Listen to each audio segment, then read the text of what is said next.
Yaa ijoollee biyya abbaa ofii wal fakkaatti akka gartuu nagaa gooftaan isin gaaffa. Ijoolleen fokas nagaa jirtu. Keessummoonni hunduu nagaadha. Hiriyaan koo nan gargaartu. Ija keessa yoon silaalu dhugaa waaqa nama marartu. Garaan koo gammachuu coba isinii nan boonee mugaa. Dhangaan koo kan diilalloofne nyaadha malee keessaa dhugaa.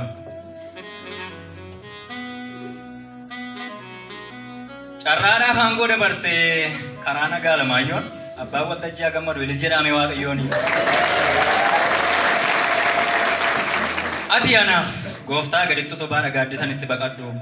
Yoo manduloomeef dagadhe guyyaa karraa afaan dagadhu. Isinii wajjin ooluun cidha dhangaa gammachiisu. Dhangaa jooraa lagaa waamee Kiristoosiin hammachiisu. Uffee. Yaa ijoollee akka har'aa miti seenaa dheeraa of duubaa qabna. Yoo foon ta'e hafuuraanis gowwaan qabnu saba gamna. Kaleessa addanan turre qaccee keenyatu dheeraadha. Dhugaa jirtu micciiruun ilma dhufuufitu seenaadha. Qe'ee namaatti guddannee warra gatiin isaanii qaalii lafa jirtu yoo shakkitu of dudduuba deebii ilaali.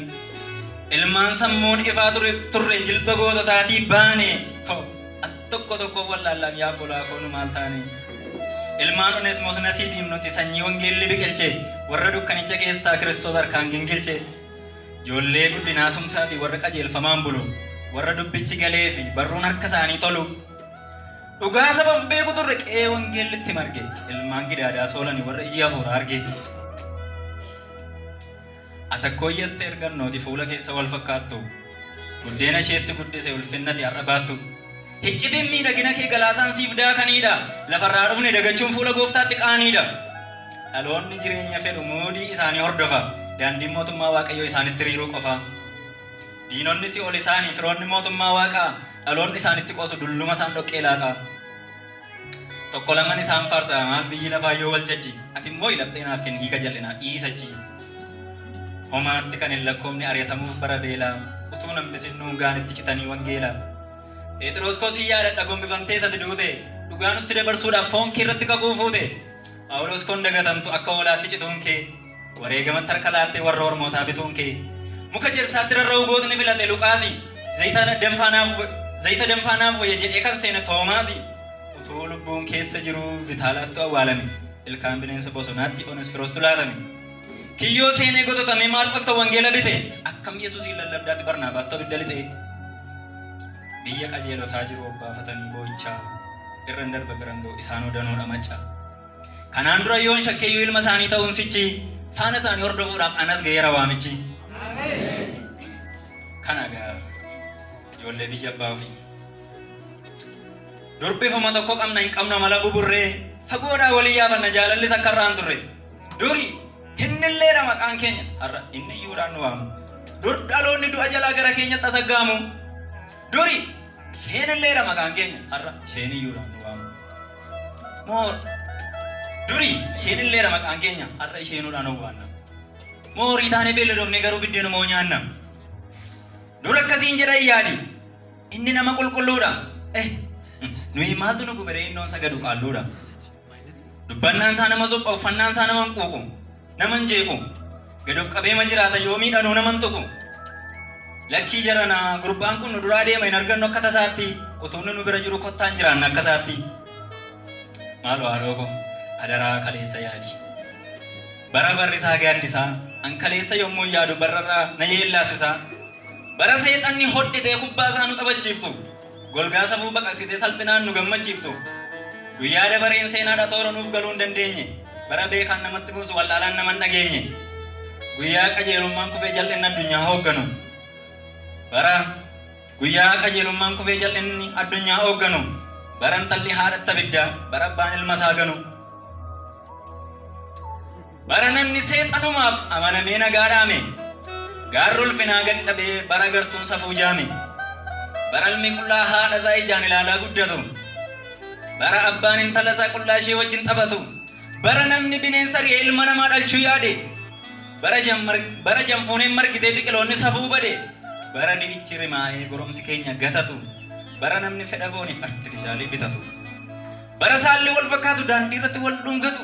bara namni ija qullaasaa miidiyaatti gurguratu, bara safuun qaaneffame qaaniin immoo sabeeffame, bara gaa'illi xuraan iddoo aarsaatti geeffame, bara daldalli jaalalaa gad bu'ee lamaan shan ta'e, bara jaalalli durbaaf dhiiraa hafuuf jala bultiin ga'e, bara kan nuuf dhufuu dhabnee waan hin eegne wajjin teenyu, bara bultiidhuman taateewwan haaraa dhageenyu.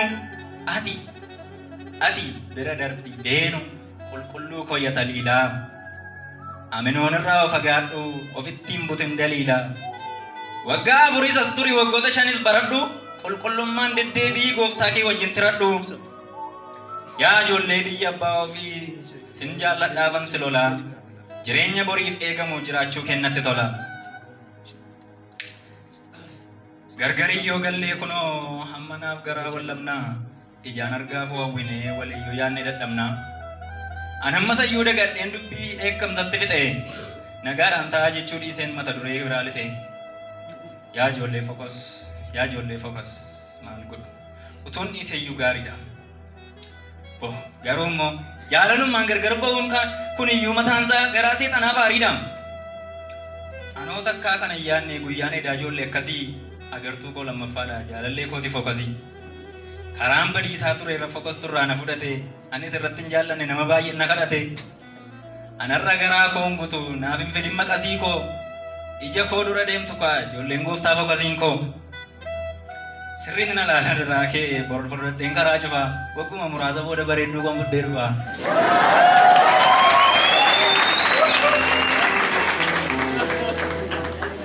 Biyyi jaalalaan madaa anaan jaalalaan fayyiftee, gadhaa'ummaa koo durii sana hunda isaanirraa fannifte. Dur naannofsaan xuraa'ummaa yommuun asii gada deemu, yommuun cubbuudhaaf daa'imu akka sareen foolii fuudha. Jal'ina hojjechuun naaf ajaa akka raqa saree jireenyi foonni hoogganu araqeen dhiise safuudha.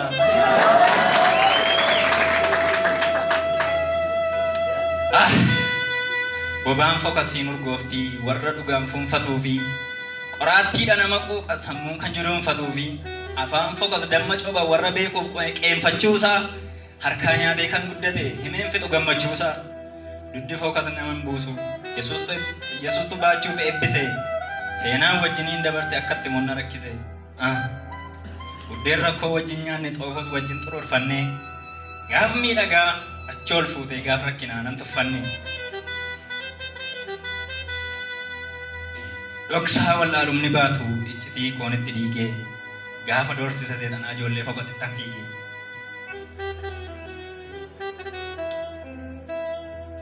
Si wajjin natti hin qorrine silaa qofummaa namaadha, guyyaa ayyaana waggaan beeka maatii kooti abbaa faadha. Dhaloonni albaadhisan ta'in jettee kiyyoo qopheessitee, dargaggeessa foon harkisu mana gooftaatti geessite. Duudhaaf seenaa koo simattee, silaa barri kan qomooti, sabboonaadha fookasiin koo qabeenya ijoollee Oromooti. Na jaallatteere jaalala ofitti na qabde malee, sabanna irratti kaa'ammaa utuun fudhadhee galeele. Namni karaa walakkaa dhaabatoo achi ilaalee tos ilaala. Dhiyoo kan jirulleen dhufa akkam ta'a namna laala. Nagaa sitti dhaammadhuree yeeriyaa koo yakoodee, fayyaa ta'een hin jiraadhu mannaan gale siinoodee. Annan dhufa sirraa nafuu dhimma guddaan sirraa qabaa, si wajjin bara darbanii cidha keerraa hafuun caba. Yooma karaan fagaatellee ani hin sobu, ani hin sinobsu dhaamsan dhaama. Seenaa darbee hin dagadhu nama natti dhaga'ama. Egaa riyaa koo adeemi ol ilaalaa matiradhu, hamma lafarra jirutti du'u malee sin dagadhu. Ijoolleen ivaanjii kootii kaachoo keessan,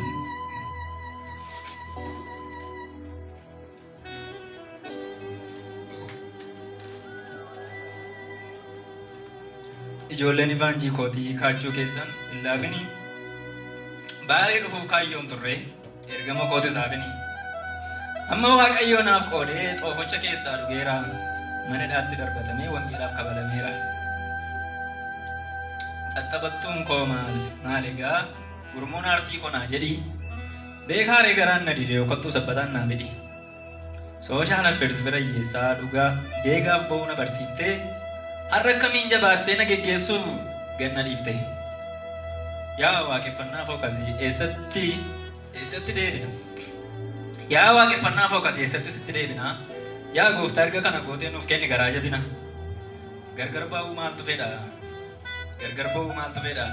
Biyya lafaa gidiraadha. Haadhoon koo asitti haftanii iddoo nagaanaaf jiraadha. Obbolaan gaafa rakkinaafi waliin darbattu dhagaatti. Ani sinduu kan ilaalu ijoolleen fokas nagaatti.